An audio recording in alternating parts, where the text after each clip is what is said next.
ये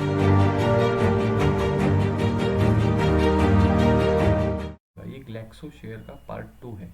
जैसे हम लोगों ने HDFC AMC का भी किया था पार्ट 2, कैसे उसने टारगेट कंप्लीट किया, उसके पीछे का लॉजिक क्या था, वो मैंने क्लियर कट आपको बताया। उसमें मैंने क्लियर कट बताया था कि ब्रेकआउट ट्रेडिंग कैसे फेल हो सकती है।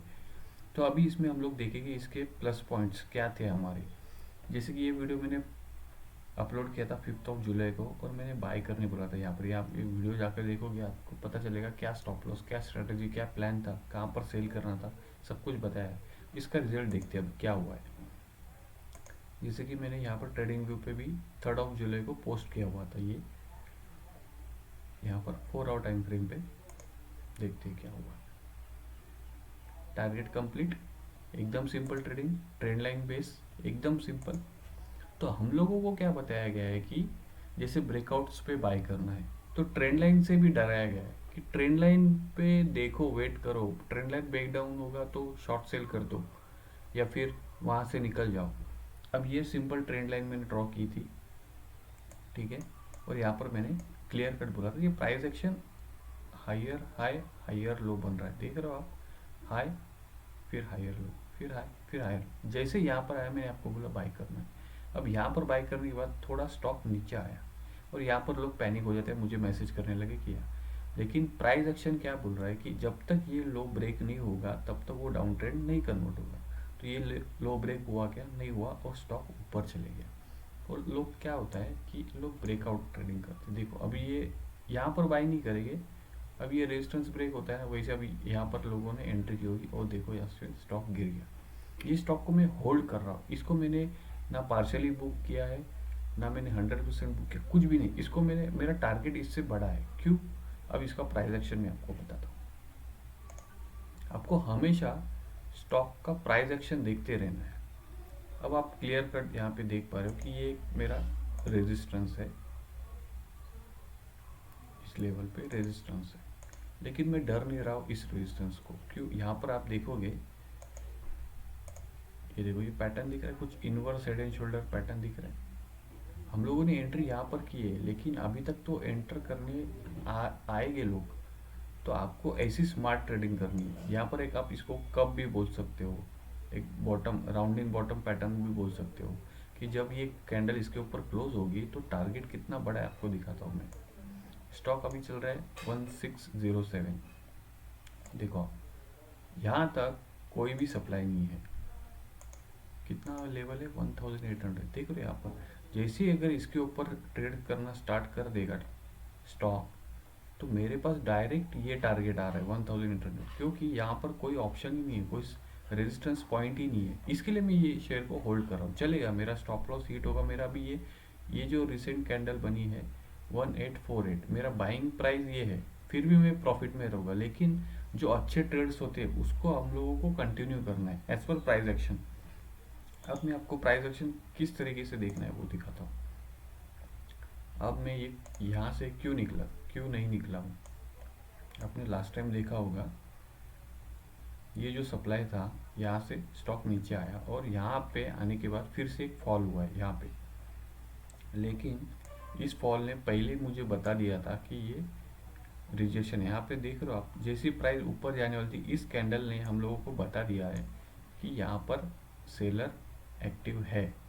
तो यहाँ इसके लिए रिजेक्शन आ गया है। लेकिन अब आज का जो कैंडल बना है, ये देख रहे हो, ये डायरेक्ट हिट कर दिया था इस स्टॉक को। यहाँ पे डायरेक्ट हिट हो गया और क्लोजिंग इसके आसपास दी। अब इसका, अब जैसे कि लोग यहाँ इस कैंडल से डर रहे, इस कैंडल से डरना नहीं है। क्यों नहीं डरना, मैं आपको बता रहा हूँ। ये एक पैटर्न बना था, आपको प्राइस एक्शन के बेसिस पे सिर्फ चलना होता है। अब देखो मैं आपको क्लियर, ये पैटर्न था, हम लोगों ने यहाँ पर कहीं पे बाई किया, पैटर्न ब्रेकआउट, फिर क्या होता है, रिटेस्ट होता है। इस कैंडल पे क्या हुआ, रिटेस्ट हुआ, लेकिन आधे लोग यहाँ से भाग गए। फिर क्या हुआ है, आज गैप डाउन ओपन हुआ है मार्केट, आपको याद होगा। आज निफ्टी गैप डाउन हुआ है, सब स्टॉक्स गैप डाउन हुए। लेकिन यहाँ पर आप देखोगे, ये एक पैटर्न था, इसका ब्रेकआउट हुआ था फ्राइडे को, लेकिन इसका रिटेस्ट नहीं हुआ, मतलब रिट्रेसमेंट नहीं हुआ। तो क्या हुआ, आज जैसे ही ओपन हुआ वैसे ऊपर हो गया स्टॉक। आप समझ रहे हो प्राइस एक्शन कैसे बिहेव कर रहा है। ये यहाँ पर ब्रेकआउट हुआ तो रिटेस्ट था, तो ये इस कैंडल ने इसका रिटेस्ट हो गया। अब ये ब्रेकआउट होने के बाद इसका रिटेस्ट तो होगा, तो यहाँ पर जैसे प्राइस ओपन हुआ, गैप डाउन ओपन हुआ, वैसे मार्केट ऊपर चले गया। और वीक मार्केट में अगर आपका स्टॉक ऊपर जा रहा है 5% 4%, आप देखो आज मार्केट ये स्टॉक 6% ऊपर चले गया। मतलब वीक मार्केट में आपका स्टॉक 6% अगर आपको दे रहा है तो उसका पावर कितना है आपको ये देखना है। तो अब इसको मैं होल्ड कर रहा हूँ, अभी ये रिट्रेसमेंट हो रहा है, तो जो ये लो बनेगा उसको मैं होल्ड करके मुझे आगे जाना है।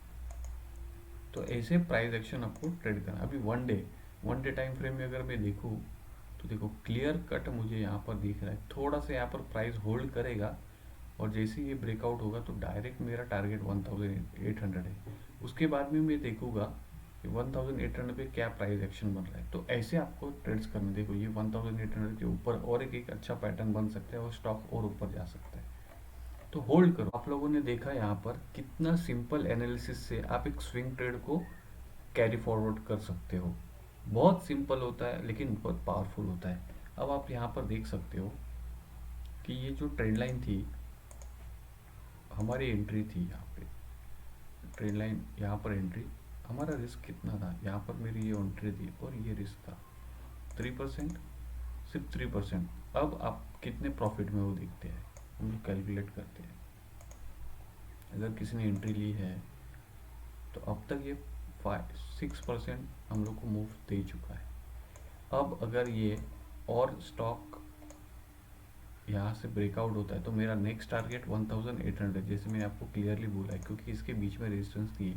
ये पैटर्न अगर ब्रेकआउट होता है तो मैं आपको बता रहा हूँ, ये देखो ये टारगेट कितना आ रहा है इसका, टोटल मुझे 18% प्रॉफिट मिलेगा और मेरा रिस्क था 3%। तो ऐसे स्विंग ट्रेड्स आपको लेने, आपको हटना ही नहीं है। अगर आपका कन्विक्शन, हाई कन्विक्शन ट्रेड लोगे तो आपको हटना नहीं है। ठीक है चलेगा, ऊपर जाने के बाद स्टॉप लॉस नीचे भी जाएगा ना तो भी चलेगा, लेकिन छोड़ना नहीं है ऐसे स्टॉक्स को। आज देखो आप यहाँ पर ये एक असेंडिंग ट्रायंगल पैटर्न भी बन सकता है, एक inverse head and shoulder pattern भी बन सकता है, एक मतलब ये पूरा एक पैटर्न दिख रहा है, जो राउंडिंग पैटर्न भी दिख रहा है यहाँ पर। मतलब यहाँ पर और 1 2 से 3 दिन या एक वीक अगर ट्रेड यहाँ पर चलेगा तो मुझे डायरेक्ट इतना मूव देगा, क्योंकि यहाँ पे देख रहे हो ना कुछ भी नहीं है। तो ऐसे ट्रेड्स आप लेते रहो और सिंपल एनालिसिस करते रहो। Thank you.